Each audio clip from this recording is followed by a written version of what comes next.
Right. Colleagues who are joining us, you're most welcome to today's discussion. Just giving 1 minute. I see that lots of colleagues are joining, signing in, and we'll just give 1 minute, just 1 minute for a few more colleagues to join us, and then we'll be starting us off. So again, welcome. It's a pleasure to have all of you here to discuss this very important topic. It's a pleasure to see all of you joining us. That's just at the top of 1 minute, and then we'll be good to go.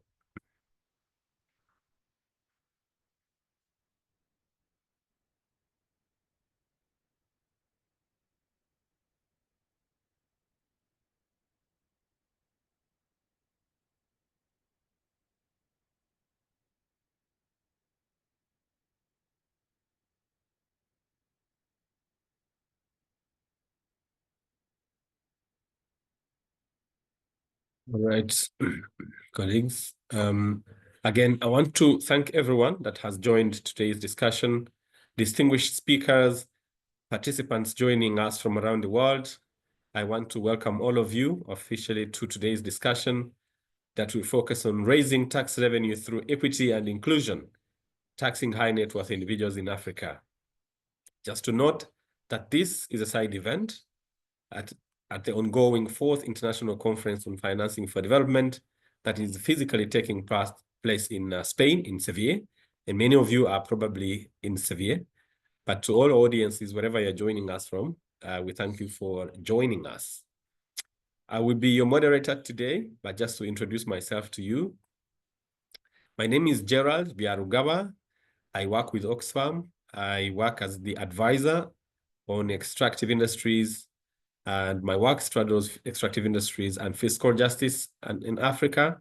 And some of you might know, Oxfam is a global movement of people working together to end the injustice of poverty and inequality. As I indicated, it's my pleasure to have all of you join us today for this very important discussion. We don't take it for granted that you are able to join us. Let me also at this point recognize and acknowledge the organizations that have worked together to put today's session together. Oxfam, the International Budget Partnership, and the Global Initiative for Economic, Social, and Cultural Rights. So thumbs up to the organizations that have worked together to bring us together for today's discussion. That is going to be a very rich and informative discussion. Just as we get started, I would like to announce a few housekeeping guidelines that will help us run a very successful show. The event will run for 90 minutes, so we'll be together for the next 90 minutes. A very fruitful and informative 90 minutes. So it will run from 2:30 p.m. to 4:30 p.m. Central European time. So I know that we are all located in different zones, but yes, so for the next 1.5 hours, we will be together for a rich discussion. The other I would like to announce is that we are offering simultaneous interpretation in English, French, and Spanish. So if you look at your screen, at the bottom of your screen, kindly click the interpretation icon at the bottom, and then select your preferred language, either English, French, or Spanish. So we will have the format in which we'll run this discussion. We'll have a panel of speakers that will speak to us for the first about 40-45 minutes. And that will be followed by a Q&A, or question and answer session. Please ensure that you type your questions in the Q&A box. Again, at the bottom of your screen, you should be able to see Q&A. Kindly put your questions there, and I'll be able to pick them up and pass them on to the panelists to ensure that they are responding to them as needed. And as much as possible, if you have the opportunity, kindly direct the question to a specific panelist, and it should make it easier for it to be recorded, answered. I would like to also mention that a recording of this event will be made available at the end by Oxfam, and it will be shared. So our IT team is doing a good job of recording it. And so for future references, we'll be circulating that. So thank you again for joining us, and please encourage those who are joining to also join us for a very rich session. To help us to take us through the discussion, as I mentioned, we have distinguished panelists that have graciously accepted to join this discussion. I'll briefly highlight the panelists of the day that are leading this discussion. Ms. Regina Navuga. Regina is the tax manager for Africa at the International Budget Partnership. She's a policy analyst working on tax justice and related matters. Regina has more than 8 years experience on project implementation and management, with proven capacity in revenue mobilization and accountability at subnational, national, regional, and global levels, specifically in the areas of policy analysis and advocacy. Regina has authored and contributed to a number of policy-oriented and diverse knowledge products on tax and related matters, and has been engaging on these matters since 2019, when she worked as a program coordinator financing for development at the Southern and Eastern Africa Trade Information and Negotiations Institute, or CIATINI, based in Uganda. We welcome you, Regina, for joining us, and thank you for giving us your time. Our next panelist is going to be Dr. Hod Anyingba. Again, I'm speaking about these panelists not in order of importance at all, but yes, Dr. Hod Anyingba, a distinguished economist and policy strategist, renowned for his work in labor economics, trade, and development. Dr. Hod is the chief economist of the International Trade Union Confederation of Africa, and also doubles as the executive director of the Africa Labor Research and Education Institute. He drives evidence-based reforms that bolster trade unions, safeguard labor rights, and spur economic transformation across the African continent. So he joins us with a rich background in academic research and a consultancy for leading global institutions, where he has engaged also effectively with their sustainable development goals on matters of sovereign debt and macroeconomic policy for the benefit of the Africans. He's an author, an avid author at that, and a researcher. He has co-authored 2 Springer books on economics and finance, and recently studies on the African Continental Free Trade Area, post-implementation impact from a trade union perspective. Thank you, Dr. Hood, for joining us. Our next speaker is Mr. Douglas Kigabo Bitonda. Mr. Douglas Kigabo Bitonda is an economist.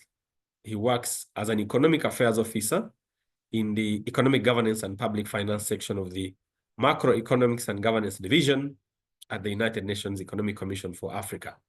We fondly sometimes refer to it as UNICA.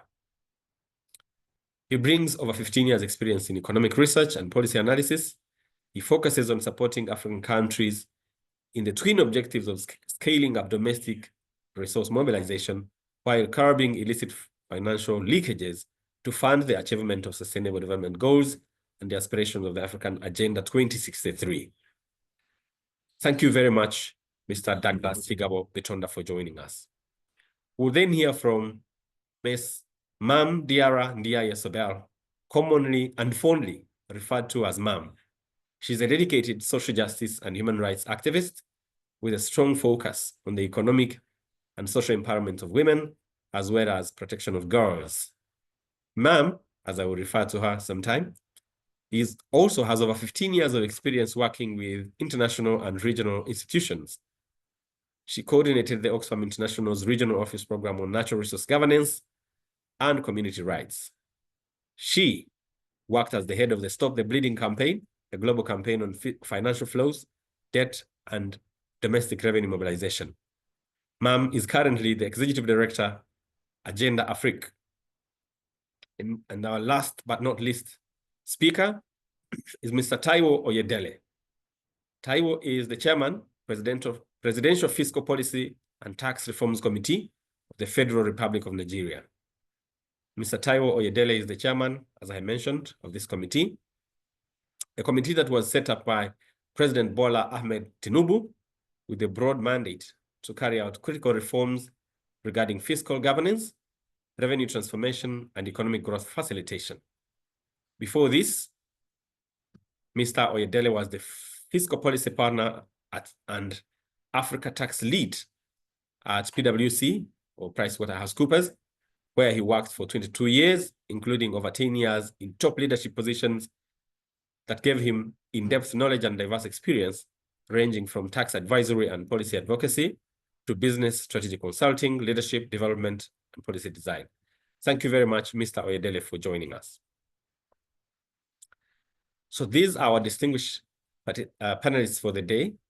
But before that, I also want to acknowledge in a special way, we have the privilege of being joined by the Honorable Minister of Finance and Coordinating Minister for Economy for Nigeria, Mr. Olawale Edun. Thank you very much for accepting to join us, to listen in, and to share your remarks, the opening remarks, which I have no doubt will resonate with the perspectives of civil society organizations and everybody else on the call today on the topic of the discussion, which is taxing high net worth individuals in Africa. Just to help us frame today's discussion in a few minutes, the discussion we are having is taking place amidst the high levels of economic inequality in Africa, and so it's not a surprise that this session is focused on Africa. Just to highlight, in the year 2022, the report released by Oxfam, the Africa Inequality Report, pointed out that the 6 richest men in Africa own as much wealth as half of all the African citizens, year 2022. I'm sure these statistics have since gone worse because, as we know it, the richest man in Africa has since almost doubled his wealth. The discussion is also happening at a time where the African Union has recognized this and set an ambitious target of reducing inequality by 15% in the coming decade, and it has identified progressive taxation as one of the measures to achieve this objective as part of the Agenda 2063 plan. Just again on this, to make reference to the ongoing Financing for Development Conference, we are holding this discussion at a time when the severe platform for action on taxing the super rich was just launched yesterday. So this is a very timely discussion on the backdrop of that development. So for the first time ever, again, we are seeing the Financing for Development text speak to the need to reduce inequality through progressive taxation, specifically mentioning the need for effective taxation of high net worth individuals in Africa. This is historic. At the same time, taxing high net worth individuals is one of the topics that has been included in the terms of reference for the United Nations Convention on Tax that African countries have spearheaded. Here, special mention goes to Nigeria, and thanks for providing leadership on that. But of course, all the African countries that have backed that. So we see that severe platform for action emerging as an opportunity to gather the evidence on what is currently happening on taxing high net worth individuals in Africa and across the world in order to engage and inform the UN tax convention process. Just to acknowledge some of the developments that our allies also in the space, because we are not alone, those of us on this discussion. We know that the Africa Tax Administration Forum has begun supporting African countries with an initial assessment of taxing high net worth individuals in Africa. They are currently engaging in at least half a dozen countries on the continent. And with the incoming of the new Executive Secretary of the Africa Tax Administration Forum, Ms. Mary Baine, who took office yesterday, on the 1st of July 2025, this remains a priority, working around taxing high net worth individuals to raise domestic revenues in Africa to support the African countries. So this is the context against which we are having this discussion today. And we hope to achieve the following objective by the end of this discussion. We are creating this as a platform to generate political support and public momentum on the implementation of fair taxation of high net worth individuals in Africa. Also to provide a platform for stakeholders like ourselves to share experiences and perspectives on how taxing high net worth individuals would help bridge the revenue gap in Africa. We hope that we'll identify practical approaches and that can engage citizens in building momentum towards taxing high net worth individuals in Africa, and also promote the collaborations that is needed to achieve this aspiration. So I will then proceed from this moment to, again, in a special way, invite the Minister, the Honorable Minister of Finance and Coordinating Minister for the Economy for the Federal Republic of Nigeria, Mr. Olawale Edun. We thank you for joining us and would like to invite you to share your opening remarks with us. I thank you, and you have the floor.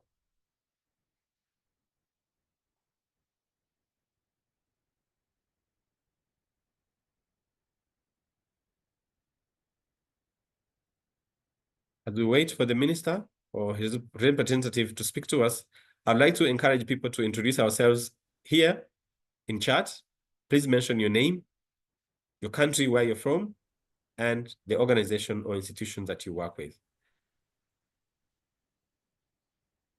So do we have Honorable Minister from Nigeria or a representative?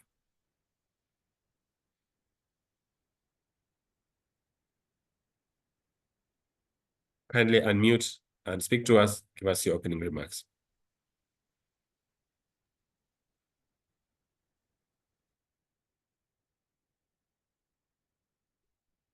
Hi, Gerald. Probably they might join later. We'll just look out for any updates. But in the event they join, we can always pause. Absolutely. Thank you very much for that guidance, Regina. So we will provide opportunity for the minister or his representative when they join to speak to us and give us their remarks. And it's a privilege to have them express interest in joining us. We will now proceed to go into the panel discussion. And our first speaker, I already introduced the speakers. Our first speaker is going to be you, Miss Regina Navuga, the Tax Equity Manager for Africa at the International Budget Partnership. Regina, would you please share with us some of your perspectives and civil society perspectives generally on taxing high net worth individuals in the context of Africa, what challenges you see, and what can be the solutions towards those challenges? Over to you, Regina. Okay, thank you, Gerald, for setting the scene. And thank you to all the participants for joining this session today. We don't take it for granted. I hope you can all hear me very well, right? Yes, go right ahead, please. Okay. For us as CSOs, we believe that taxing high net worth individuals in Africa is not just a matter of revenue raising, it's also a critical step to achieving economic justice. From the Northeast, Central, and West of Africa, the urgency for countries to raise more domestic revenue, and I must emphasize more domestic revenue, especially through fair and effective taxation, has never been greater. We've seen, just like Gerald has noted, inequality is deepening. Actually, it doesn't decrease, it's always increasing.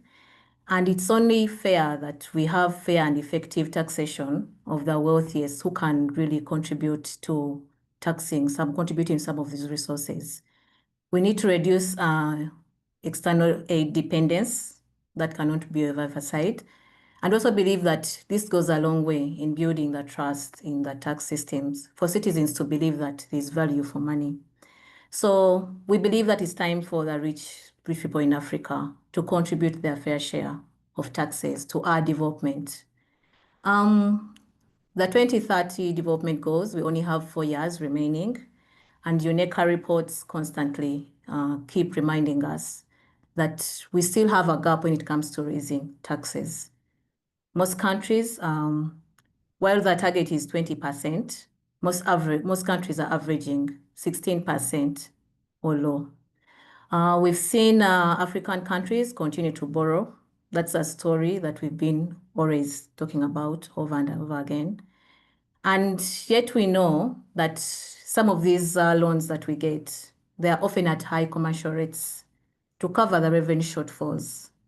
One of the key reasons for this dependency on debt is that we still have a limited tax base, including the fact that we are not taxing the high net worth individuals effectively, who are not meeting their, tax obligations. Instead, they often hire expensive tax lawyers, secure waivers, exploit the exemptions on behalf of the companies, but also, engage in complex tax avoidance schemes. Moreover, some of these harmful tax incentives and privileges are often granted to multinational companies and the wealthy, which further erodes the tax base. These include, exemptions on luxury assets, tax holidays, among others, all of which undermine fairness and accountability. Further still, we've seen countries continue to rely on indirect taxes especially like on VAT, imposing VAT on these everyday items that the most vulnerable use in our society. And they place a disproportionate share or burden on those who are most vulnerable. Women in particular are hit hardest by these regressive taxes and often pay, we ensure that when you compare the income to what they spend, there's a limited there, space. So we believe that we've seen unrests coming up, like in Kenya. We are at a 1-year anniversary, unfortunately, even saying a 1-year anniversary. Last week, they were on the streets again, just to challenge governments to come up with fair tax systems.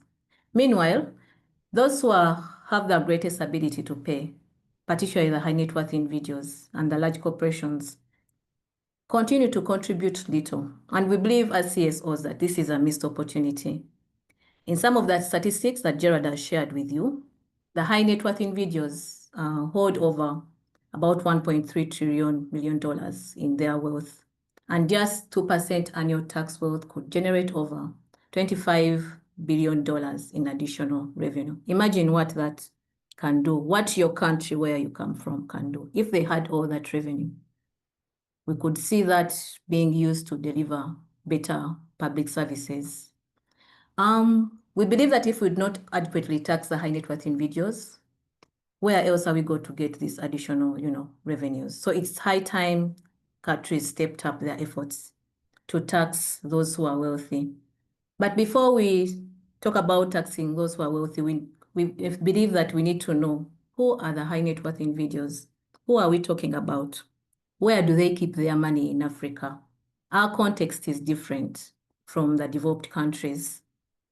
While we come back home in Africa, there's no definite definition for high net worth individuals because high net worth individuals are all different. In Uganda, in Senegal, in Nigeria, Tanzania, the parameters that are being used in each country are different. However, there are broader parameters that can be agreed upon. So just taking in touch where people keep their money. In Senegal, it might be property taxes. In Nigeria, it might be dividends. So it has to be country specific.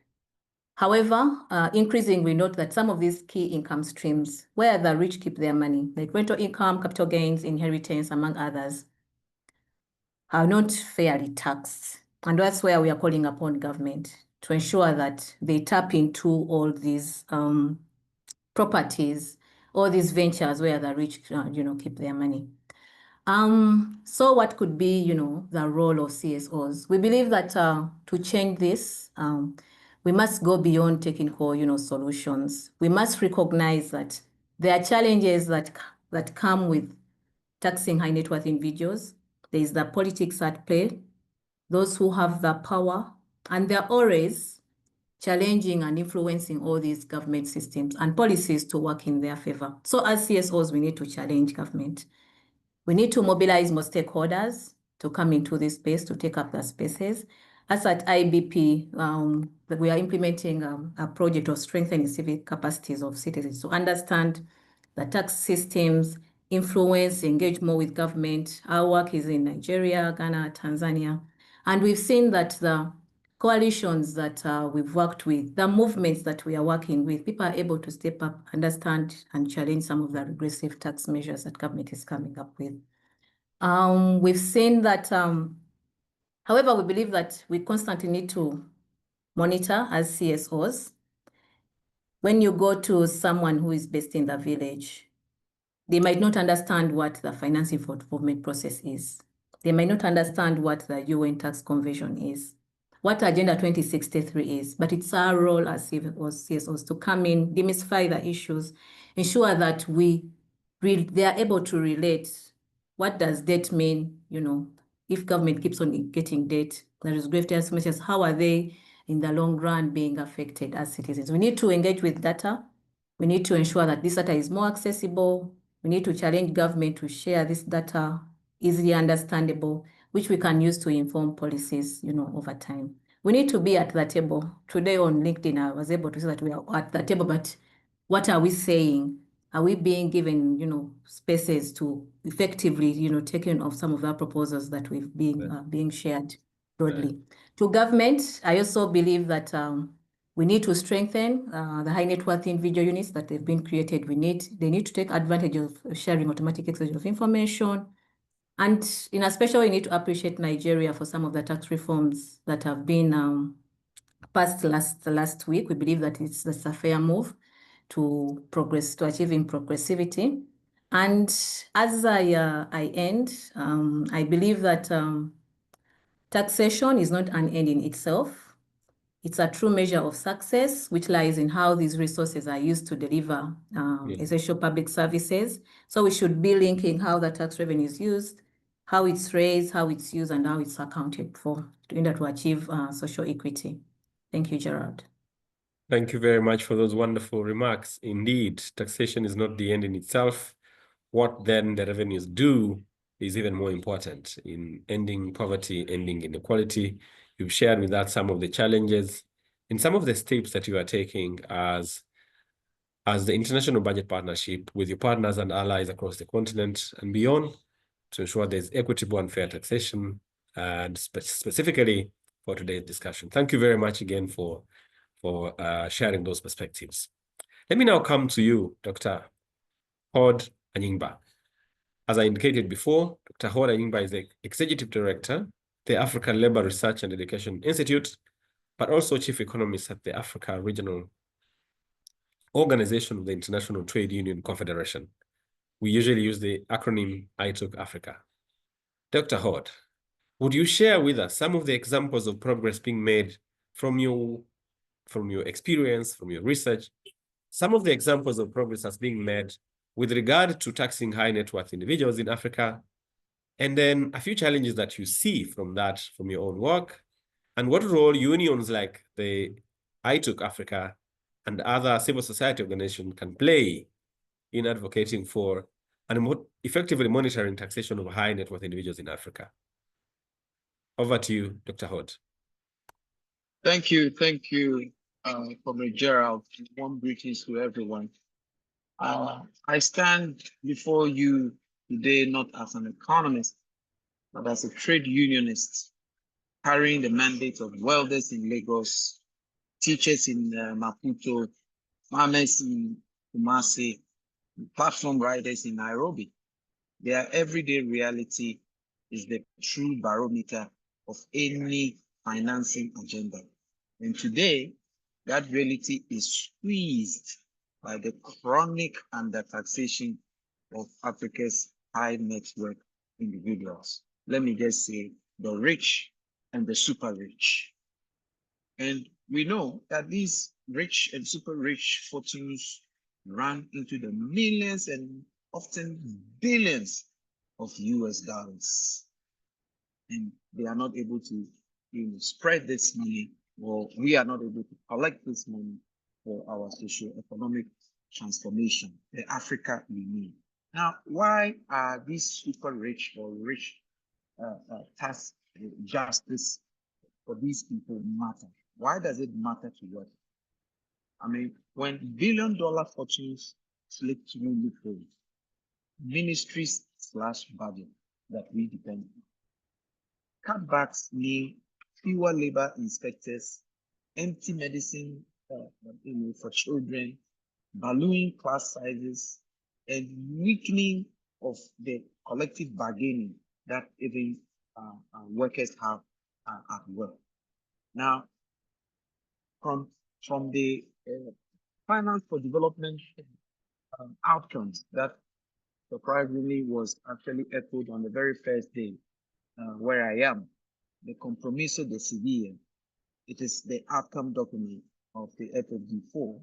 It actually recognizes this crisis and crucially commits governments to progressive, gender-responsive tax reforms that bring top-end wealth into the revenue. Our movement, our collective voice must turn that sentence into law. It must turn that sentence into cash.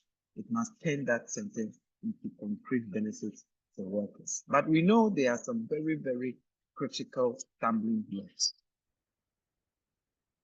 every government on the continent is suffering one way or the other, and workers actually bear the fullest brunt of it.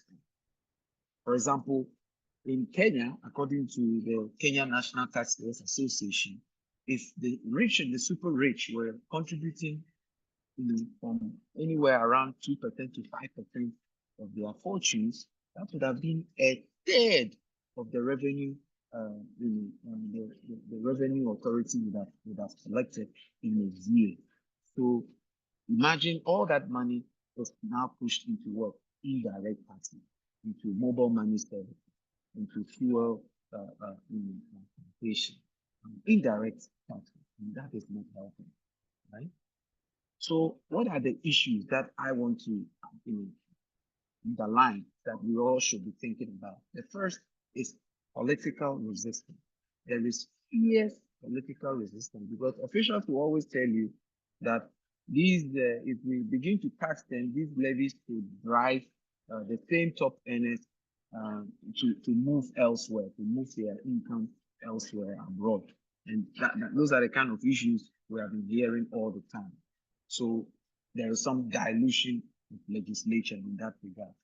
Number two, there is the paper thin asset register, which leaves revenue agent hunting in the dark, right? Because only about 10 to 15%, according to some anecdotal evidence of rural land in sub-Saharan Africa, carries formal title.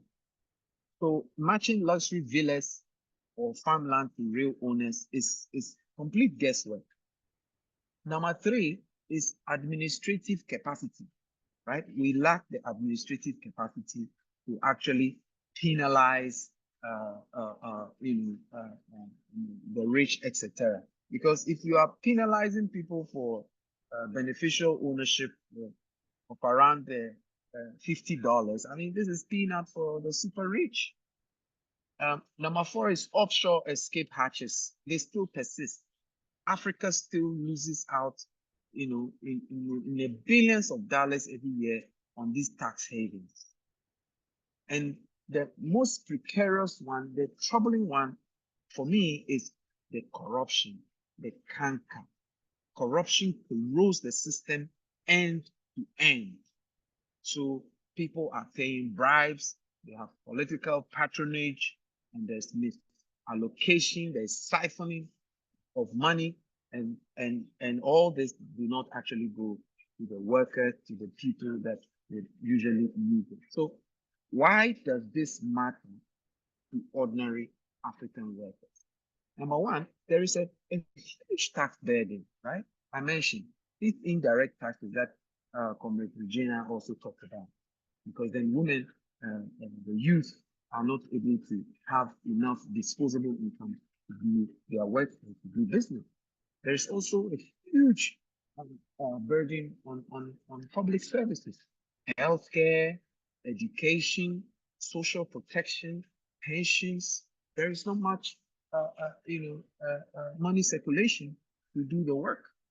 There's the huge inequality gap that Comrade Moderator mentioned at the beginning of the presentation, setting the show.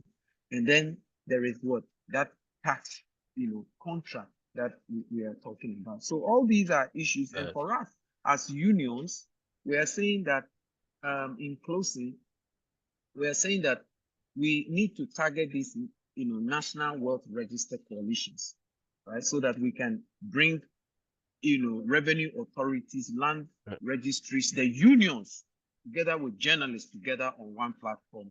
The second is that we should have an African Wage and Wealth Observatory. We can all be part of it so that we publish annual data. We can track these 1%, effective tax rate against, the super rich. And then don't forget, we have the African Union framework that we hope to get on minimum wealth tax standard, so that, we don't have that race to the bottom that pits worker against workers across, boards in this investment market. And then lastly, look, let us have a just transition levy on the extractive sector windfalls, because what is in the ground, we are not able to get the benefit for the people who live around these minerals extraction sites, let alone our economy. So for unions, Right. we are very, very concerned. We hope that the compromiso de sevilla gives us some text that we need to work on, and we need to carry on that button. Thank you very much, Dr. Hod. And I should also mention that you are joining us live from Sevilla. So you are able to take part in both these virtual discussions, but also in the discussions that are happening live from Spain. Thank you very much for your submissions. You did indicate to us what some of the challenges are, including tax havens, the cancer of corruption, the lack of administrative capacity sometimes to effectively tax high net worth individuals.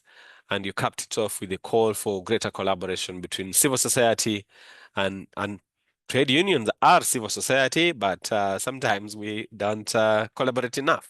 So you capped it off with a call for closer collaboration to push for more effective and equitable taxation of high net worth individuals. Thank you very much for your submissions.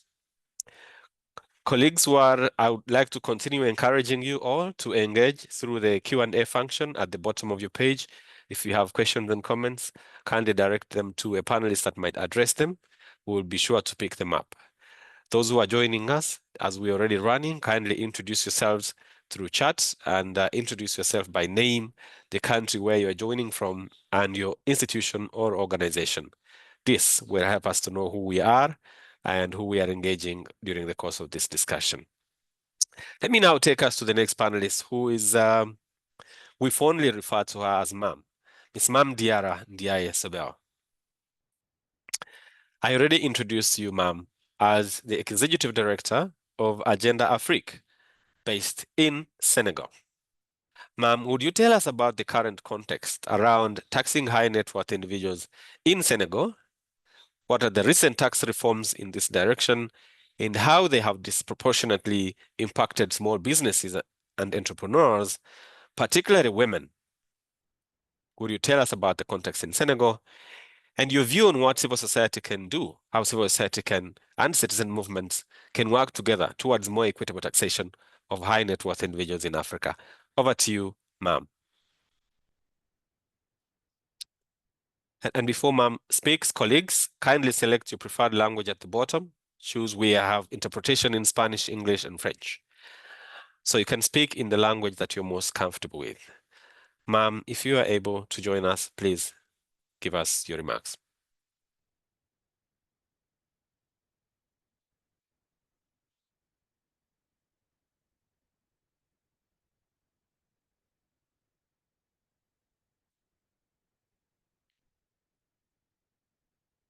Right.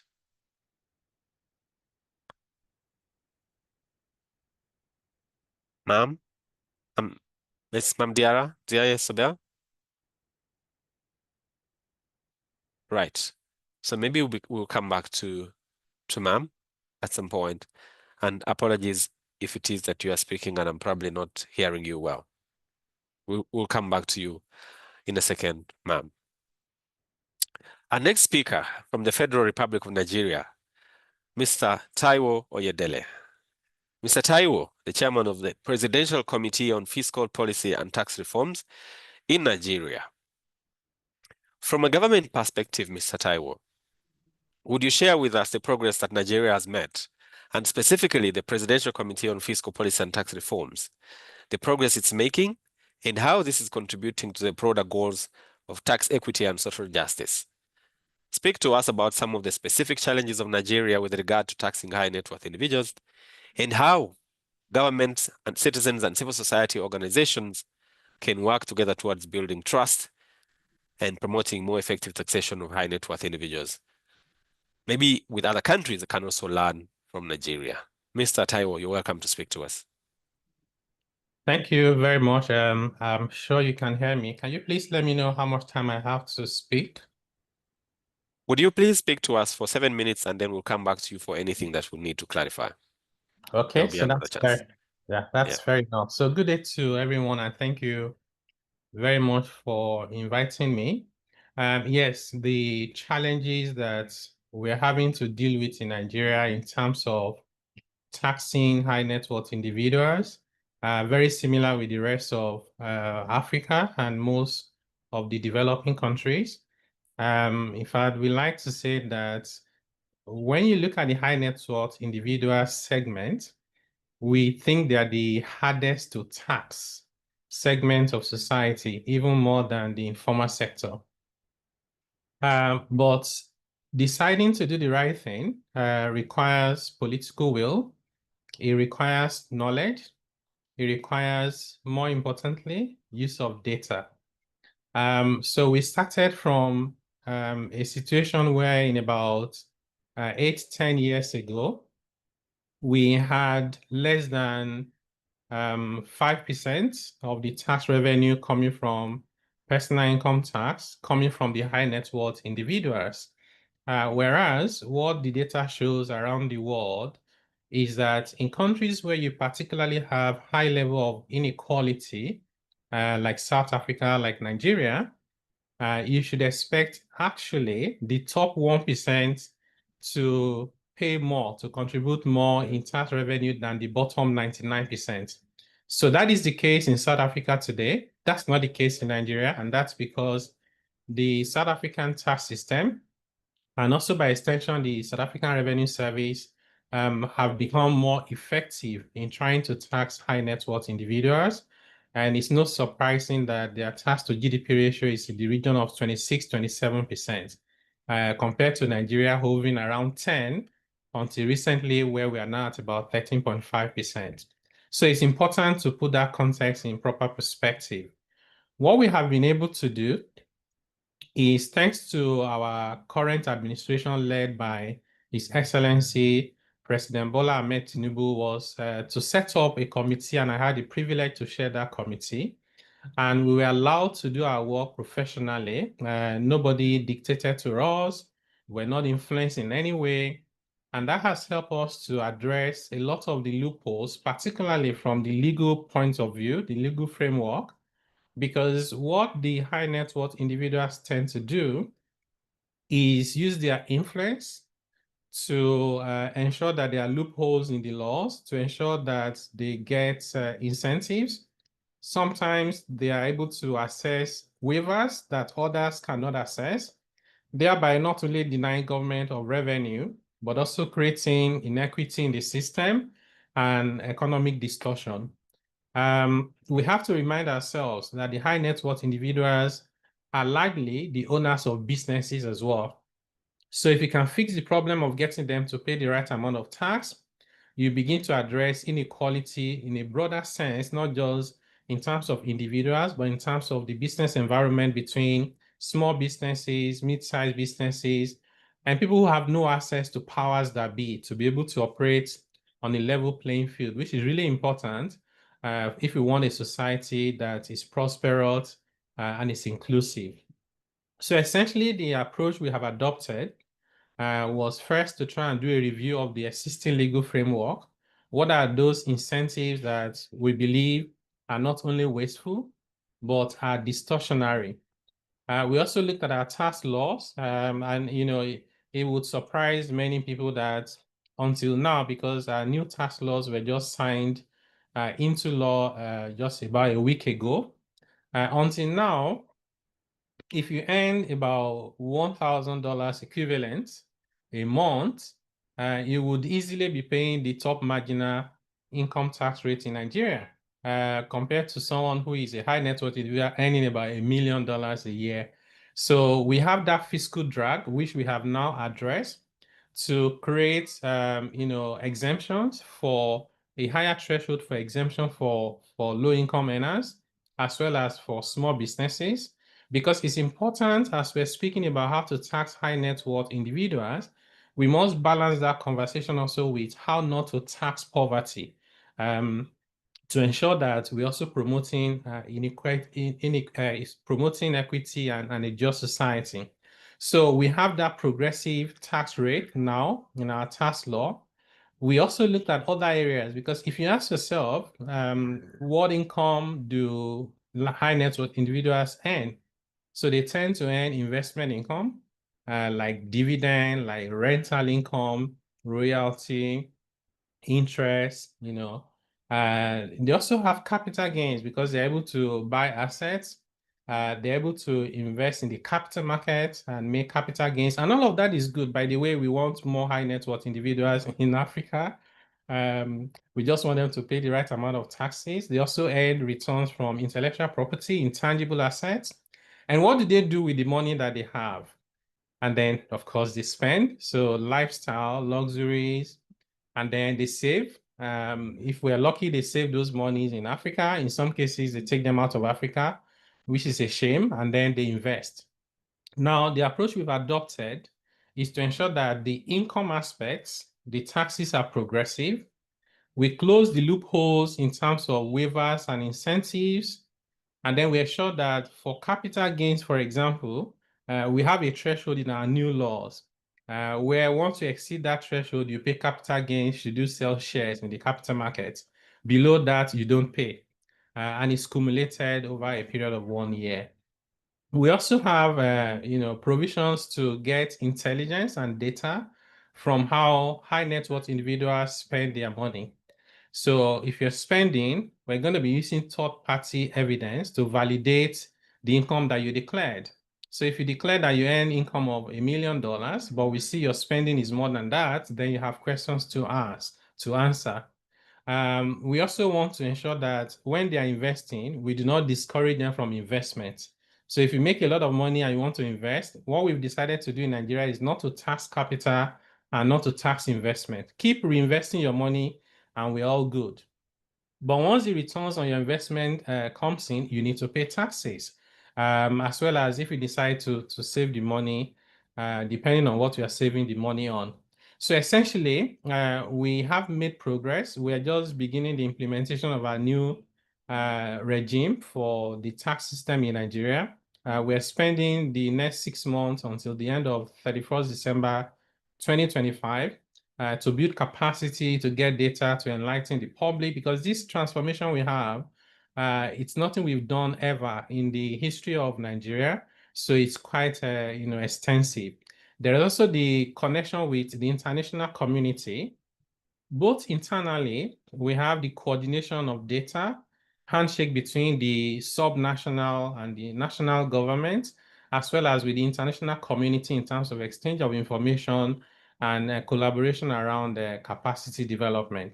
So what is it like? I think one of the questions you ask also is, how do we get, the civil society to support and the rest of it?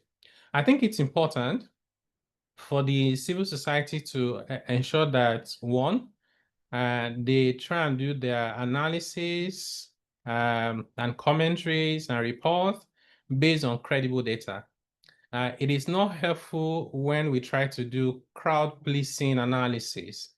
And I'll say that because one of the things we're really hoping to do in Nigeria, we couldn't do, we were not very successful with it, was that VAT generally, the theoretical, conclusion is that VAT is regressive because it's a flat rate for everything, right?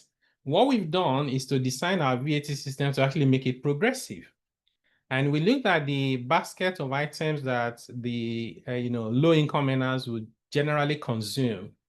And we found out that they spend between 80 to 100% of their income on food, on education, on healthcare, accommodation, and transport.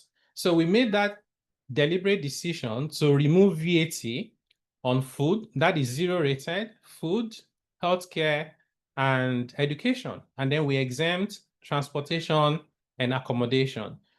And because we did that, we were very confident that the right thing to then do was to increase the VAT rate on the remaining items that are not essentially consumed by the low-income earners. That was meant to make our VAT system progressive and get the high net worth individuals pay a little bit more, even from their consumption. Unfortunately, the civil society in Nigeria were some of the people that, were against that reform, going to town with the analysis of, no, if you raise VAT rate, inflation will go on top of the roof. It was not very helpful. So I think using credible data, well analyzed, getting insights from experts, and not doing crowd-pleasing analysis will be extremely helpful for us going forward. So I think maybe the last point I'll make is, in trying to tax high net worth individuals, in addition to what I've said, and I also listened to the last speaker with very useful points, it's also that we need to connect the dots. This cannot work in isolation. As you're trying to address this from the taxation point of view, you have to ensure that you have, information around unexplained wealth order, beneficial ownership, asset and liability declaration, particularly asset declaration for people in the public sector and in the financial system, and also ensuring that at the end of the day, there are consequences for when you find people who are violating these laws. Otherwise, if you have the laws and you don't enforce them, it's good at not having anything at all. And if you can make this work such that the high net worth individuals begin to pay their fair share of revenue to the government, they are also in a position to begin to hold government to account. So, and that becomes a win-win outcome for society, which I think we desperately need in Africa more than anywhere else in the world. So thank you very much for the opportunity. Thank you so much, Mr. Taiwo, for wrapping that up, emphasizing the social contract between citizens and the state.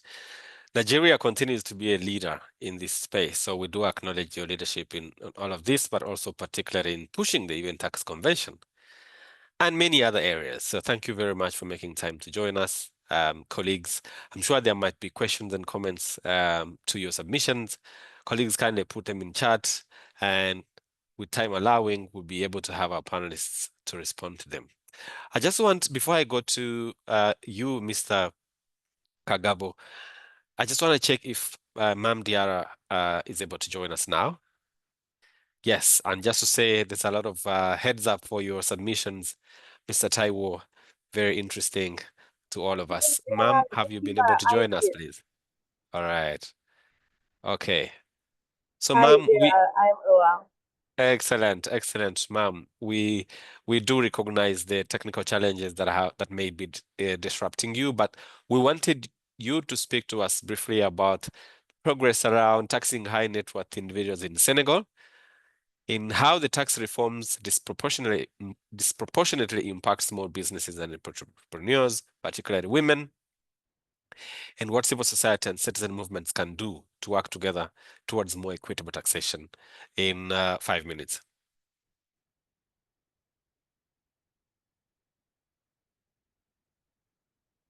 Ma'am, are you able to speak to us? And go ahead, please. Merci beaucoup, Gérald. Est-ce que vous m'entendez? Je m'excuse davantage des bruits de fond parce que je n'ai pas pu trouver un endroit isolé. On est à la conférence des FFD pour ACD. Et donc, pour répondre à votre question, nous avons quelques constats au Sénégal qu'on peut considérer quand même comme des progrès.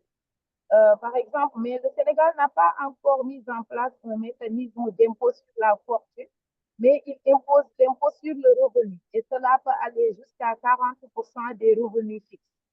Et ce qui peut constituer quand même des équilibres entre ceux qui gagnent plus d'argent et ceux qui en gagnent moins. Il y a également la taxation sur le train de vie, par exemple, qui incite à vérifier les avoirs réels des personnes. Par exemple, si tu déclares $100 de revenus mensuels et qu'on constate que tu as un train de vie de plus de $50 000, cela incite à aller vérifier où est-ce que tu trouves ton argent.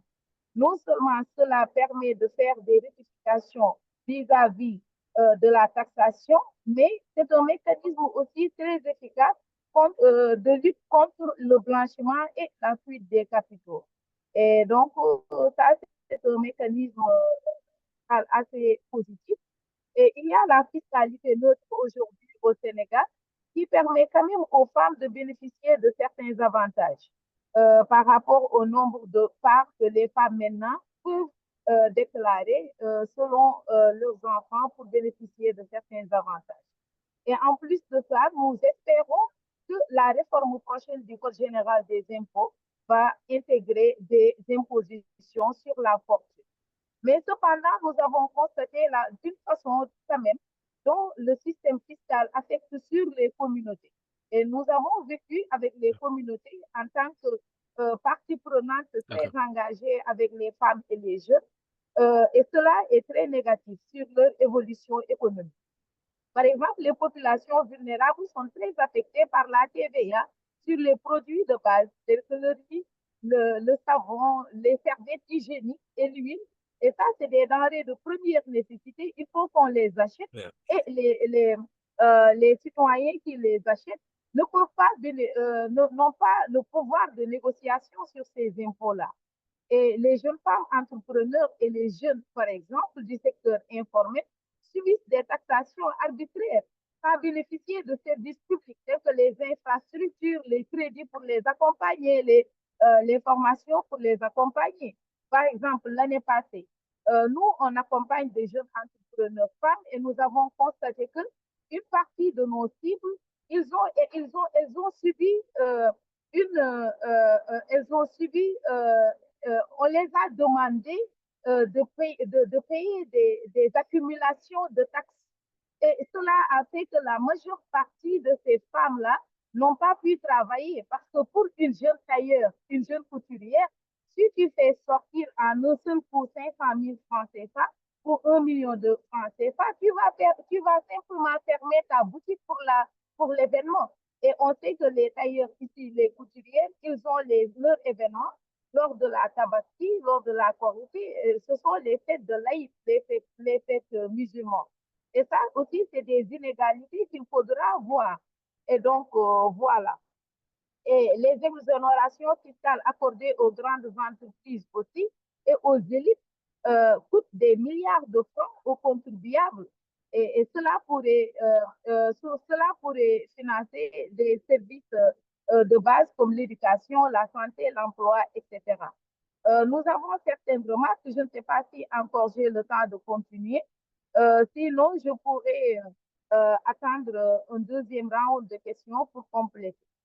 Parce que le manque d'infrastructures publiques dans les zones rurales et périurbaines aussi pénalise l'accès au marché, l'accès aux infrastructures et l'accès aux fonciers aux femmes qui travaillent dans l'agriculture ou bien qui travaillent dans la tannerie, qui travaillent dans d'autres aspects économiques qu'on pourrait intégrer dans le contenu local. Et donc, voilà pour un premier temps, pour ne pas trop empiéter sur nos constats, et on va y revenir si on a l'opportunité.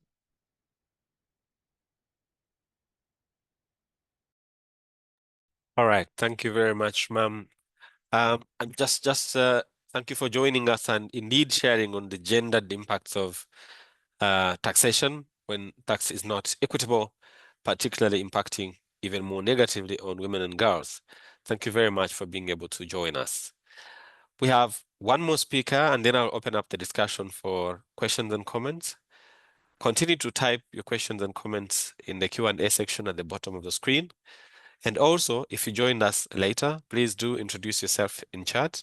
When you do, kindly indicate for us your name, the country where you are from, and which organization you are working with, so that we know each other, and it's a way of connecting with each other.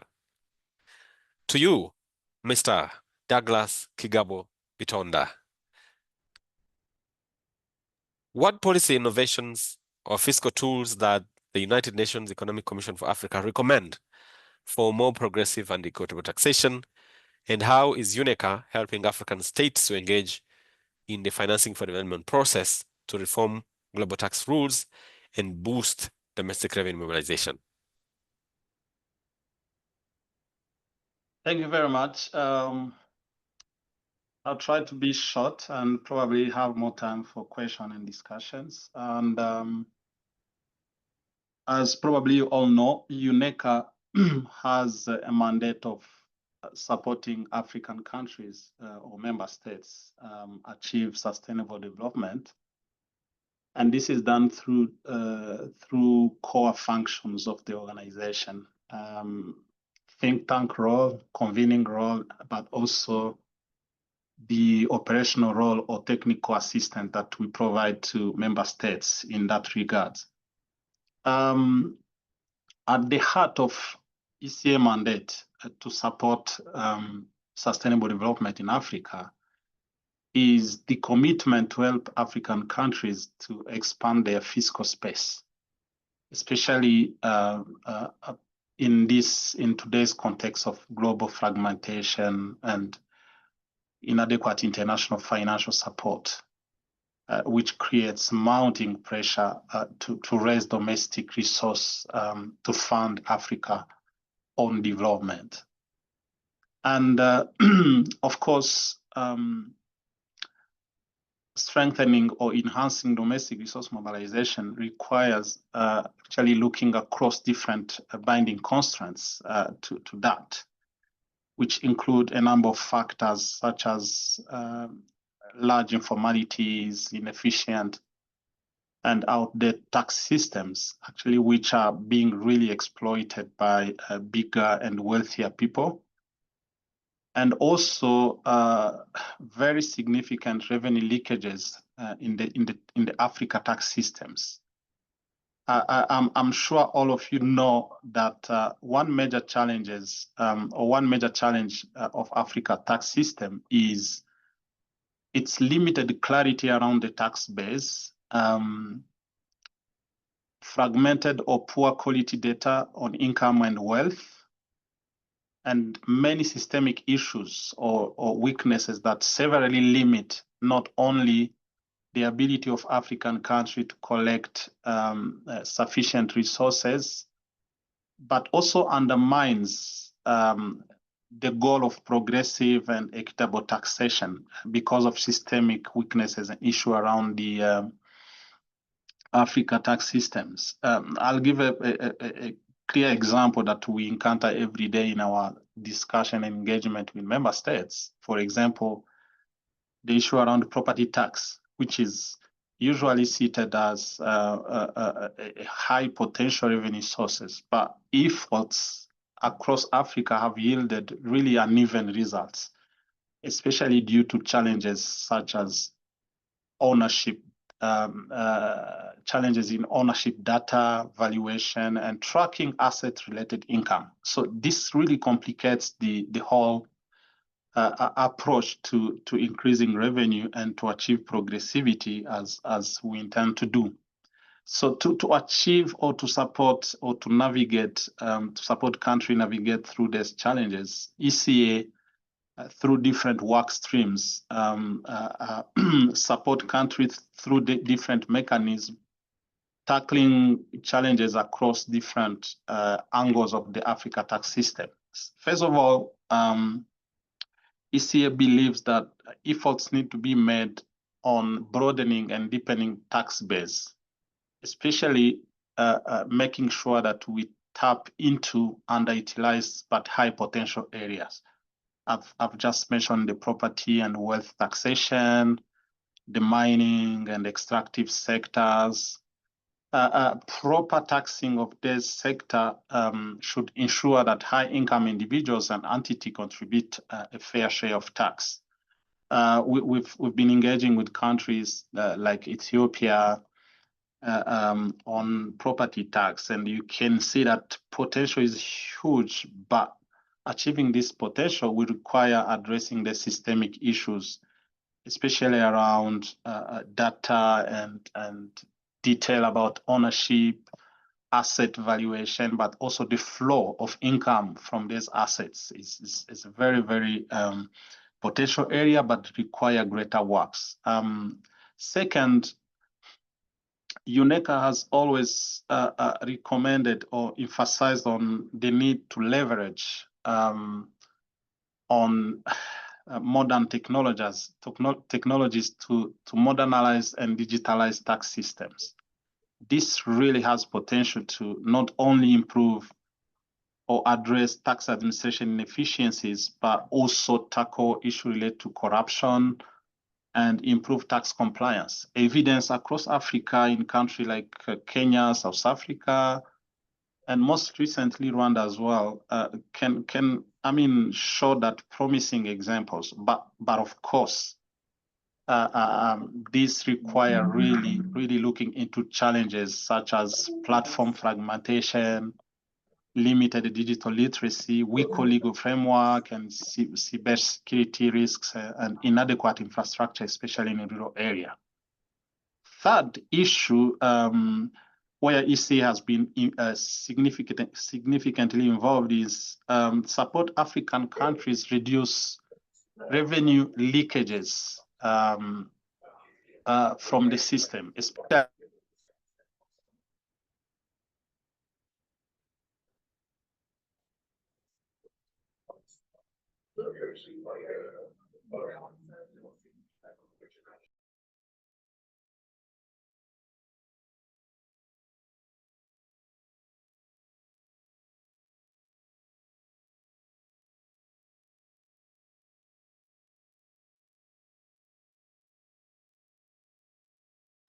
So sorry, Douglas, I think you are muted accidentally. Yeah. All right. And I hope you're summarizing now so we can open up the discussion. yes, We'll have some time to get back to you. Yeah. Someone muted me accidentally. It's to tell me that my time is over? No problem, but we'll have another opportunity. We'll come back to you. Revenue leakages through IFF, but also unproductive tax incentives. Right. This is a bigger source of All right. Okay. revenue. And to conclude, let me probably highlight what UNECA does to support African country engage in FFD. We've provided policy and technical guidance to support Africa Group in New York, really to engage in negotiation about the international tax cooperation. Right. We've advocated for coalition building to ensure South-South cooperation. And of course, we've ensured that the Africa position is reflected in the FFD discussion that are ongoing. I submit. Thank you. Thank you very much. And we will come back to you. Colleagues, thank you very much for staying on this session. I do recognize that we are slightly over time, but then this is a very interesting conversation. So I'm excited that you are able to sacrifice and stay a little longer. So we'll keep it going for a few more minutes. If you have questions and comments, this is the opportunity. You may either type it in the Q&A function, and you'll see that button at the bottom of your screen, or alternatively, you can raise your hand and we'll be able to pick you up and you will make your submissions, and kindly keep it short. This is a very exciting conversation, but time is not always on our side.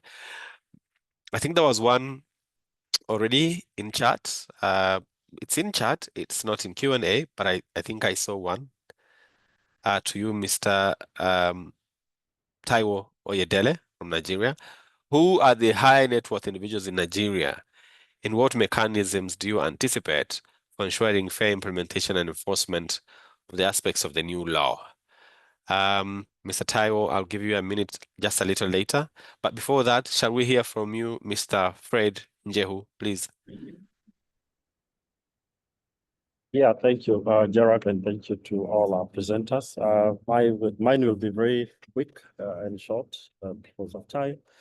To our presenters, we know the complexity of the high net worth individuals in terms of how they shift their money. And this is an example, particularly in Africa, where our wealthy, highly wealthy people actually stash their wealth abroad in tax havens, and they shift this money either through proxy companies or other means, tax avoidance means. And so for this discussion, I think I challenge us to think beyond the African continent. How do we cooperate with the global North countries where the African wealth is being shifted and transferred? And I think the UNTC process, the UN Tax Convention Framework process, is one of the opportunities for us to have those negotiations and discussions. But also importantly, how do we ensure we have bilateral conversations to tackle such complex issues? Thank you. Back to you. Thank you very much, Fred Njehu. And I do imagine that you are in Sevier as well, right? So thank you for making time to join us online. Mr. Taiwo, do you want to respond to the question that was put to you? And then colleagues, continue to engage in Q&A, and you may also raise your hand and we'll be able to pick you up. And you can please address your question or comment to a specific panelist if that will be possible. That will make it easier to respond to it. Mr. Taiwo, would you want to quickly respond to that? Yes, sure. Thank you very much. Thank you to the person that asked the question. So for us, we use, because wealth is relative to different countries. It's also a function of the purchasing power of people in your country. But whatever it is, we looked at the top 3% of society in terms of income and wealth as our high net worth individuals. But we also extended that to high income earners who may not necessarily be high net worth individuals. And then we said, well, this would be in the region of the top 10% of society. So while we have designed our new tax laws to exempt 1/3 of workers in the private and public sector, we've also reduced the tax burden on the middle class. We have raised it marginally on high income earners and a little bit more on high net worth individuals. So it's a combination of income and wealth relative to the purchasing power in our country and the rest of the population.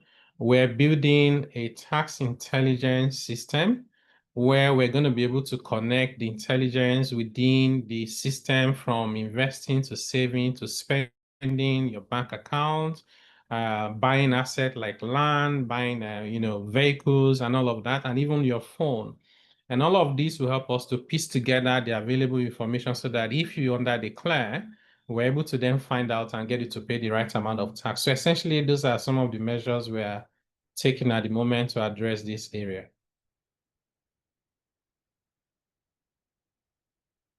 Thank you very much, Mr. Taiwo. There is a question. We were encouraging participants indeed to put the questions in the Q&A. There's one that was put in chat. It's a little long, so I'm not able to see all of it, but it's from you, Daya Olaide. Do you want to instead speak it out so that you address it to the person that is best placed to respond to it? Do we still have you on call, Daya Olaide? Can you hear me? Please, go ahead. Excellent. My name is Dio Lide, and I'm joining the call from Canada. And thank you, Mr. Taiwo Idele, for the response to my initial question. I think the point that Gerald is referring to is more of a recommendation. And here, pointing to the rich body of knowledge that exists around that explains some of the behavioral challenges to compliant.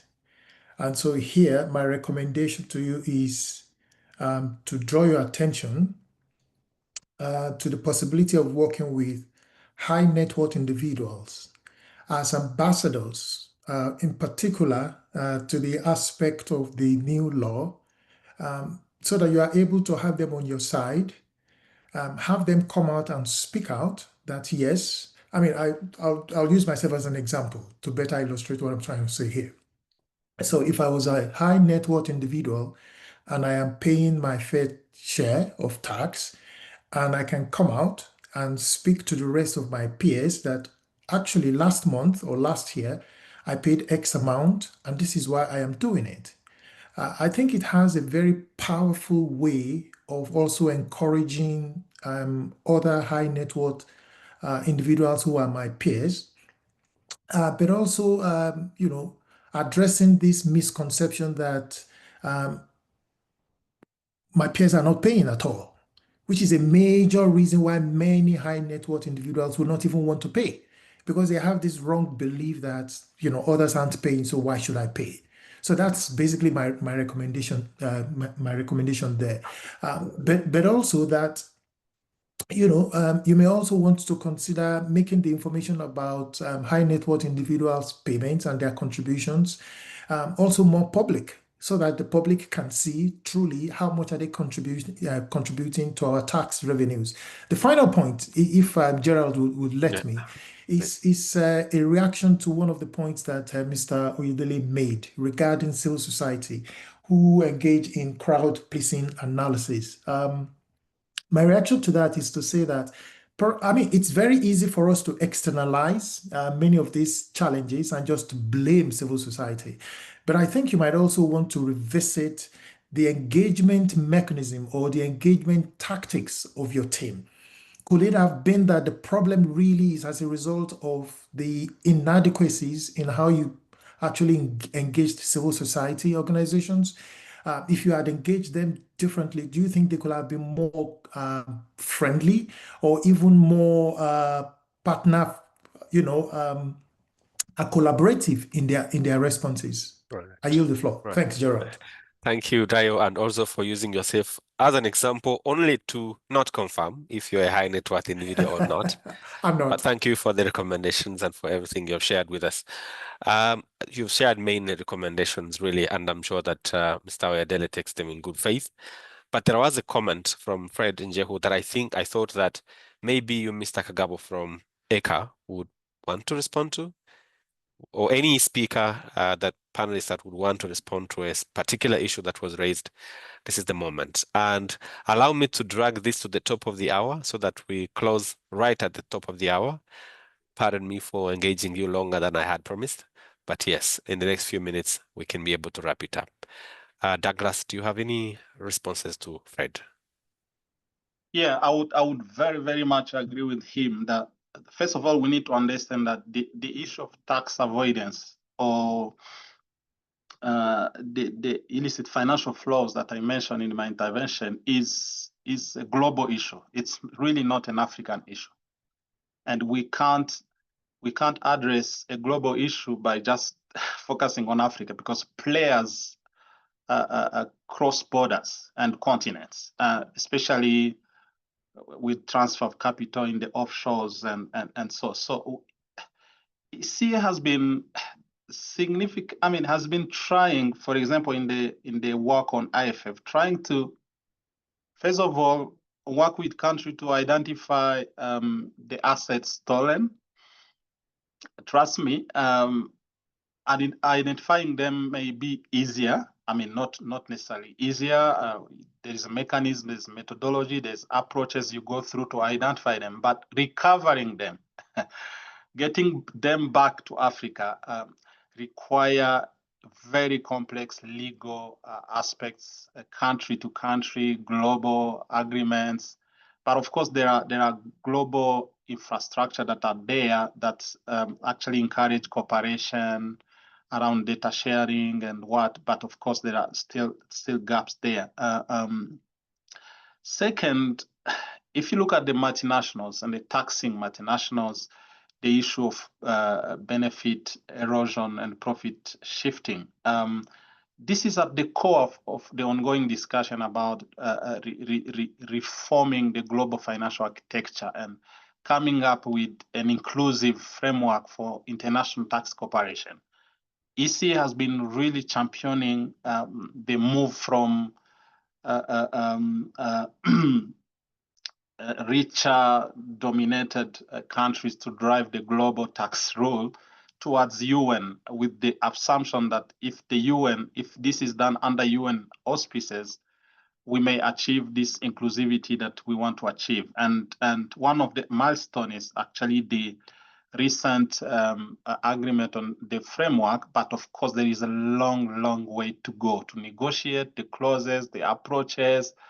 And trust me, already these wealth people, especially G20 countries or G7, there's a huge opposition to that. Why? Because there are conflicting interests in this. So I agree there is a need for not only global but regional cooperation. That's where Africa needs. We need to build regional blocks that can enhance our voices to the global scene, and go beyond the regional, achieve the South-South cooperation. That's why we can have broader voices that can influence the global discussions.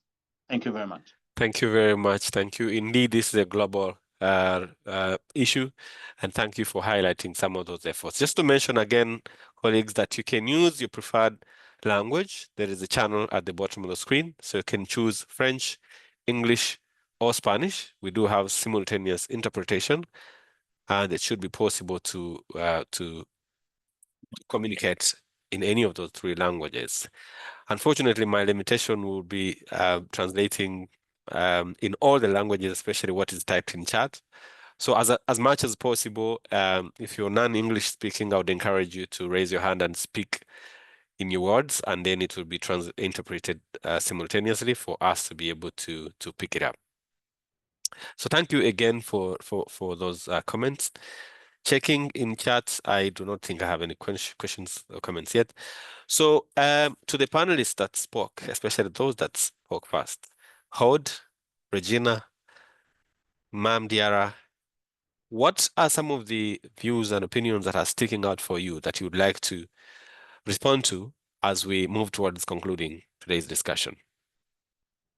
Regina, is there anything you would like to very quickly in 1 minute respond to? Okay. I think for me, the South to South cooperation is very important. Building strong movements, coalitions working together going forward, but also connecting the dots and ensuring that citizens can actively engage. I also like the issue that was raised that we need to use the high net worth individuals as ambassadors. I know in Uganda, where we have the high net worth individual unit that was set up, those are some of the mechanisms that they are using, but also to call upon civil society to participate in all these processes. And this has just begun. There's a long way to go, but there's hope. There's been a mention and key highlights of and emphasis in the financing for development process of high net worth individuals. Yes, yes, yes. Even in the UN tax process, but also the Addis tax initiative talks about high net worth individuals. So it's only fair that countries as well at the national level come up with strategies on how to tax high net worth individuals. Thank you. Thank you very much for that. Is anything Hod? Do we still have you, Hod? Or ma'am, that you'd like to quickly respond to as your parting shots? Mr. Taiwo, do you want to give in 1 minute any parting shots that you may have? Yes, certainly. I'd like to. So thank you very much once again. And to the participant from Canada, so I do hear the point, and I'm not going to be defensive, but we've also been in touch with the civil society in Nigeria to say, if you were doing some analysis, if you didn't publish the report before you have discussed with us, we're engaged. So it's nothing confrontational. It's just about how we can work together better going forward. I do think that more generally, it's important to have a framework for how we impose taxes, how we collect those taxes, how we report them transparently, and more importantly, how those are utilized for the purpose and benefit of the people. We had conducted a tax perception study in Nigeria, and the point is valid that based on social norm, if other people are not paying, you do not want to pay. That is why we have to be intentional in ensuring that we get everybody to pay fairly and be seen to be paying fairly as well. I was also privileged to be part of the team for the African Union, trying to develop a strategy for Africa around resource mobilization, and there was a particular focus on high net worth individuals as well. So I think it's all coming together. And hopefully when we have these meetings in the nearest future, we have some results and outcomes to share. Thank you. Thank you very much for capping it there. Colleagues, it's been an interesting discussion. Just to highlight again some of the key emerging opportunities that we are identifying at around this time. With the launch of the Severe Platform for Action on taxing the super rich, and this subject of taxing high net worth individuals in Africa gaining prominence, we are seeing Brazil, Spain, and in Africa, South Africa, being a key supporter of that. We do hope that perhaps we'll see more African countries in support of that, so that we take forward this move on more equitable and progressive taxation to raise domestic revenues that are needed to provide services that reduce inequality in Africa. I also do want to mention that we made reference to some of the figures on inequality at the beginning of this discussion. So the last report that we made reference to was published by Oxfam in 2022. But Oxfam in Africa has also been working on a new publication, a new updated report on the status of inequality in Africa. So a new report on the status of inequality in Africa will be launched in the coming month. It should be we are already in July. we're working towards launching the Africa Inequality Report. It will have a specific chapter dedicated to taxing high net worth individuals in Africa. So some of the perspectives that were shared here will find their way into that report. So you have greatly enriched that piece of work. Kind of look out for that publication when it comes out, and let's use it as one of the avenues to keep engaging on this important subject. Again, it's been a privilege to have you all here to discuss today's topic, which was raising tax revenues in an equitable and inclusive manner through taxing high net worth individuals in Africa. Your input, your submissions have been very enriching, and we thank you for making time to discuss with us. This is happening on the sidelines of the 4th Financing for Development Conference, physically in Spain, and we know that it's still going on. So thank you for making time and contributing towards this historic opportunity to review and reshape global taxation frameworks with a view of promoting. Before I sign out, ma'am, of course, ma'am, I'll give you some 1-2 minutes because unfortunately technology didn't let you submit properly. Ma'am, I will give you some time. Ma'am, are you able to speak before we wrap up? Your hand is up. Hi, ma'am, do you want to speak now? Yes, go ahead, please. You are the last speaker today. Ma'am?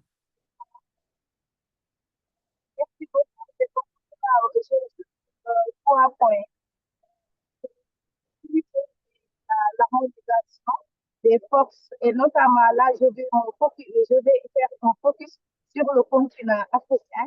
On ne peut pas aborder ce problème des réformes mondiales sans pour autant avoir des mécanismes concertés au niveau du continent qui puissent nous permettre de porter notre voix face à des qui sont beaucoup plus forts que nous. L'autre aspect, c'est la dimension. Right. Et